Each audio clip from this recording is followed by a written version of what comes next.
ఆంధ్రప్రదేశ్, తెలంగాణ రెండు తెలుగు రాష్ట్రాల్లో రోడ్డు ప్రమాదాలతో పదుల సంఖ్యలో జనం చనిపోతున్నారు. ఒక ప్రమాదం గురించి మర్చిపోకముందే మరో ప్రమాదం సామాన్య ప్రజలను బలి తీసుకుంటోంది. మొదటి ప్రమాదం నుంచి కోలుకునే లోపే రెండో ప్రమాదం అంతకంటే ఘోరంగా మారుతుంది. ఆయా ప్రమాదాలను చూసిన తర్వాత ఇంటి నుంచి బయటకు వచ్చేందుకే జనం భయపడుతున్నారు. కంకరలో ఇరుక్కున్న మహిళ కాపాడాలంటూ ఆర్తనాదాలు. రోడ్డు మీదకు రావాలంటేనే భయం పుట్టించే దృశ్యాలు.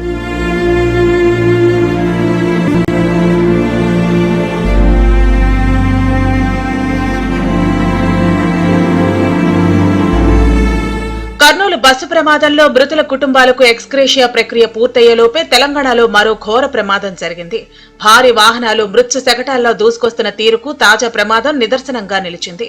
ప్రభుత్వ బస్సులు సైతం సురక్షితం కాదని తాజా ఘటనలు నిరూపించాయి.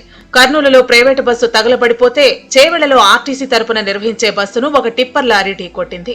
హైదరాబాద్ బీజాపూర్ హైవేపై తాండూరు డిపో బస్సును మేర్జాగూడ వద్ద కంకరతో వెళుతున్న టిప్పర్ లారీ నేరుగా ఢీకొంది.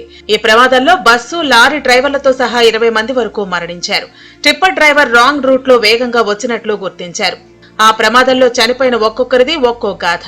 ముగ్గురు అక్కాచెల్లెళ్లు ఒకే ప్రమాదంలో ప్రాణాలు వదిలారు. టిప్పర్లో ఉన్న కంకర మొత్తం బస్సులో పడిపోయి జనం ఇరుక్కుపోయి చనిపోయారు. రోడ్డు సమస్యల వల్లే ప్రమాదం జరిగిందని స్థానికులు చెబుతున్నారు. ఈ రోడ్లో మేము ఆల్మోస్ట్ నేను 2006లో నుంచి కంటిన్యూ ట్రావెల్ చేస్తున్నాం అనమాట. 2004, 2006 నుంచి ఈ రోడ్డు అప్పటి నుంచి ఇంతే ఉందండి. అంటే మేము చిన్నప్పటి నుంచి చూస్తున్నాం. ఆల్మోస్ట్ ఇప్పుడు నా 36 ఇయర్స్ ఏజ్. అంటే ఇప్పుడు మా పిల్లలు కూడా అంతే చూడాలండి. అంటే ఆల్రెడీ చాలా మంది పిల్లలు బాధపడ్డారు. ఎన్నో యాక్సిడెంట్లు అయినాయి. మొన్న రీసెంట్లీ ఒక యాక్సిడెంట్ అయింది ఇక్కడే. కూరగాయలు అమ్ముకునే వాళ్ళ పైన లారీ వెళ్ళిపోయేది. ఇప్పుడు తర్వాత ఏదో పెద్ద ఇన్సిడెంట్. ఎందుకంటే తాండూరు నుంచి ఎర్లీ మార్నింగ్ ఎంప్లాయీస్ ట్రావెల్ చేస్తుంటారు అప్ అండ్ డౌన్. అండ్ రోజు ఏంటంటే తాండూరు నుంచి ఈ తాండూరు, వికారాబాద్, ఈ పరిగి నుంచి ఒక 2000 నుంచి 3000 కార్లు వెళ్తుంటాయండి హైదరాబాద్కి. డైలీ ఎర్లీ మార్నింగ్ వెళ్తుంటారు. ఎందుకంటే జాబ్కి వెళ్తుంటారు అందరూ. బిజినెస్ ఉంటుంది, జాబ్ ఉంటుంది, అన్నీ ఉంటాయి. కొందరు ఇప్పుడు పెళ్లిళ్ళ సీజన్ కదండి, షాపింగ్కి వెళ్తుంటారు. అంటే కొంచెం హెల్త్ సేఫ్టీ. ఇప్పుడు కార్లో సీట్ బెల్ట్ వేసుకున్నారా లేదని మీరు పోలీసులు అడుగుతారు. బస్సులో సీట్ బెల్ట్ ఎందుకు పెడతలేరు? ఎయిర్ బ్యాగ్స్ ఎందుకు లేవు బస్సులో? కరెక్టే కదా? బస్సులో కూడా ఎయిర్ బ్యాగ్స్ ఉంటే ప్రమాదం అయ్యేదా? కర్నూలు జిల్లాలోని కల్లూరు మండలం చిన్నటేకూరు దగ్గర 10 రోజుల క్రితం ఘోర రోడ్డు ప్రమాదం జరిగింది. కావేరీ ట్రావెల్ బస్సులో ప్రయాణిస్తున్న 19 మంది మృత్యువాత పడ్డారు. ప్రమాదానికి గురైన ఒక బైకు హైవేకి అడ్డంగా పడున్నప్పుడు ప్రైవేట్ ట్రావెల్స్ బస్సు వేగంగా వచ్చి దాన్ని ఢీకొని బ్రేక్ పడక అలాగే దూసుకెళ్లింది. ఆ క్రమంలో రాపిడి కారణంగా బస్సులో మంటలు వచ్చి అగ్నికి ఆహుతైంది.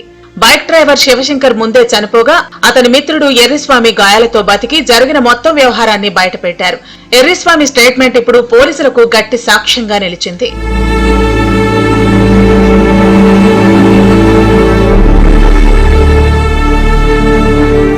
దేశవ్యాప్తంగా ముఖ్యంగా తెలుగు రాష్ట్రాల్లో రోడ్డు ప్రమాదాలు జనం వణికిపోయేలా చేస్తున్నాయి. రాజస్థాన్ లో జరిగిన ఒక బస్సు యాక్సిడెంట్ లో 18 మంది చనిపోయారు. రాజస్థాన్ లోనే గత నెలలో ఒక బస్సు కాలిపోయి 3 ప్రాణాలు వదిలారు. ఇటీవల బాపట్ల దగ్గర జరిగిన రోడ్డు ప్రమాదంలో 4 ప్రాణాలు కోల్పోయారు. అర్ధరాత్రి దాటిన తర్వాత కారు, లారీ బలంగా ఢీకొనడంతో ఈ ప్రమాదం జరిగింది. వివాహానికి సంబంధించి సంగీత్ కార్యక్రమానికి వెళ్లి వస్తుండగా ఈ దుర్ఘటన చోటు చేసుకుంది. ఉమ్మడి కర్నూలు జిల్లాలోని ఎమ్మిగనూరులో కూడా రోడ్డు ప్రమాదంలో వ్యవసాయ కూలీలు చనిపోయారు. ఎమ్మిగనూరు మండలంలోని కొటేకల్ వద్ద జాతీయ రహదారిపై అప్పట్లో ప్రమాదం జరిగింది.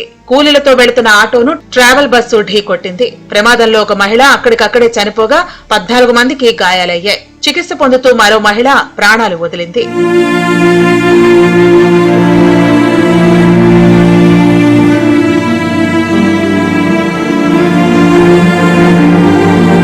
అన్నమయ్య జిల్లాలో ఇటీవల ఒక రోడ్డు ప్రమాదం జరిగింది. అందులో 4 వ్యక్తులు చనిపోవడంతో వారి కుటుంబాల్లో విషాదం నెలకొంది.